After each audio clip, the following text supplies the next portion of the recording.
Okay, so I'm going to be giving you some health updates, and then at the end I'm going to give you some more updates on my addiction recovery program, so stay tuned. Hey everybody, it's me, Stephanie. I am stopped on the side of the road because I am bound and determined to make this video that I have been trying to make for quite a while, but between the screaming kids and not knowing how to use my computer, it just hasn't happened. So let me just jump right into it. I have a lot of updates with my health.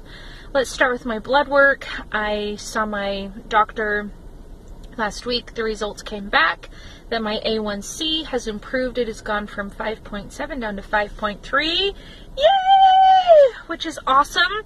That is an indicator of where my blood sugar has been, which means that my risk for diabetes has actually gone down. That is basically what that test, the gist of that test tells me.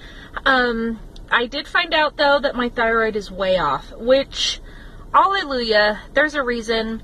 You know, I hate to blame my thyroid for problems because when I got diagnosed with Hashimoto's thyroiditis, it's been 7 years now. 7 years. 7 years ago, I had gained like massive amounts of weight, like 50 plus pounds in a year.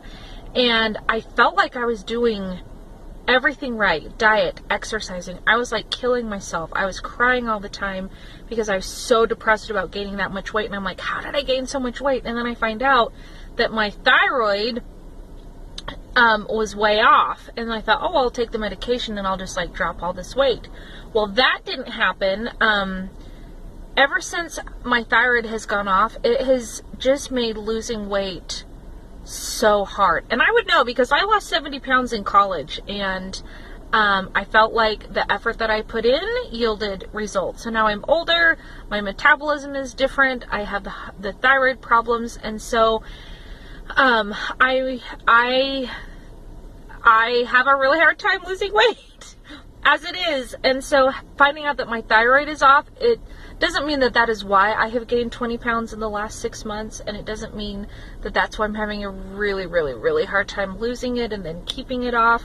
Obviously, there's been a lot of life stuff and behaviors happening, but it certainly hasn't helped. We'll just put it that way. So I'm not blaming my thyroid, but I'm saying that there's just one more thing that I have to acknowledge in the difficulties that I've had to lose weight and get things moving. So hopefully once my thyroid gets regulated again, the weight loss will become more possible. Right now, it's almost kind of feeling like it's impossible. I mean, yes, I've had some binging, and I fully acknowledge that, but you know, we all know our own bodies, and I know my body very well, and I know my behaviors.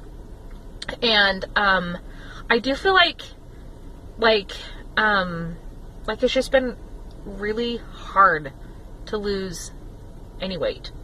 So hopefully regulating my thyroid will make that easier. We talked about weight loss surgery.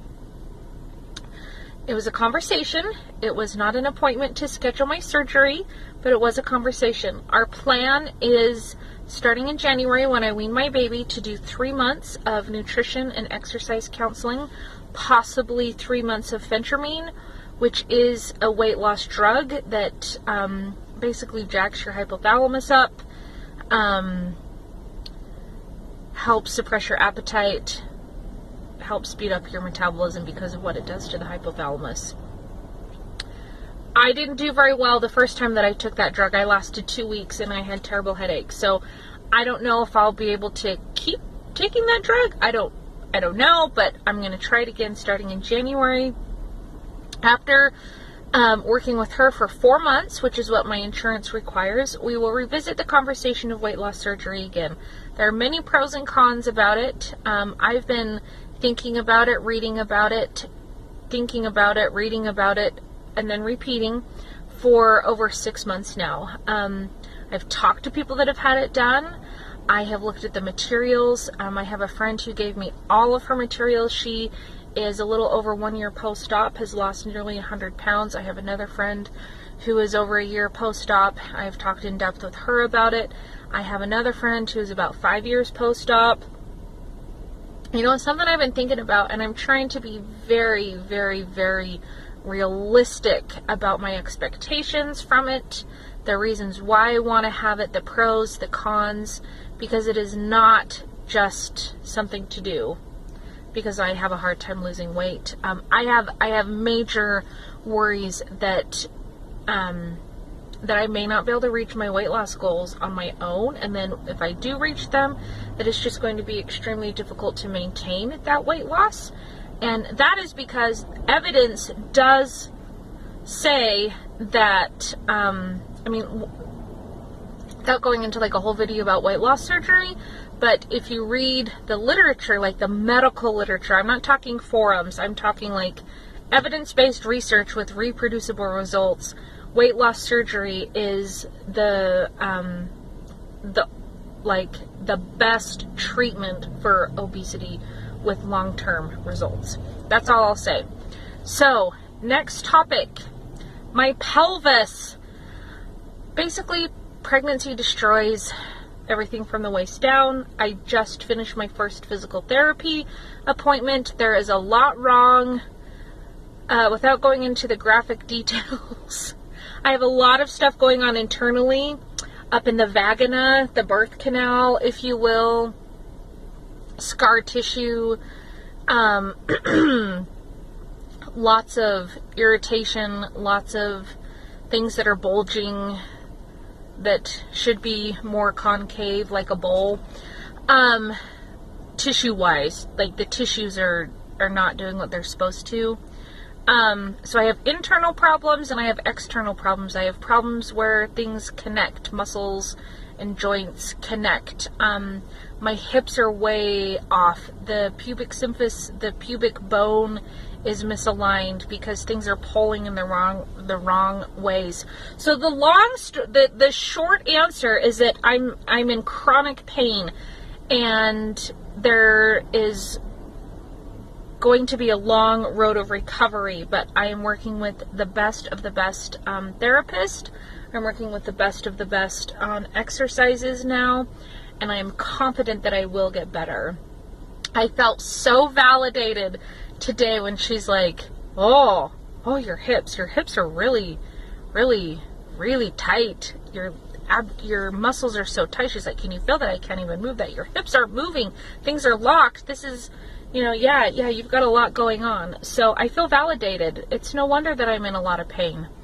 So I'm hoping that will get better. As that gets better, I can do more exercise. Like she said, exercise sometimes makes things better, sometimes it makes it worse.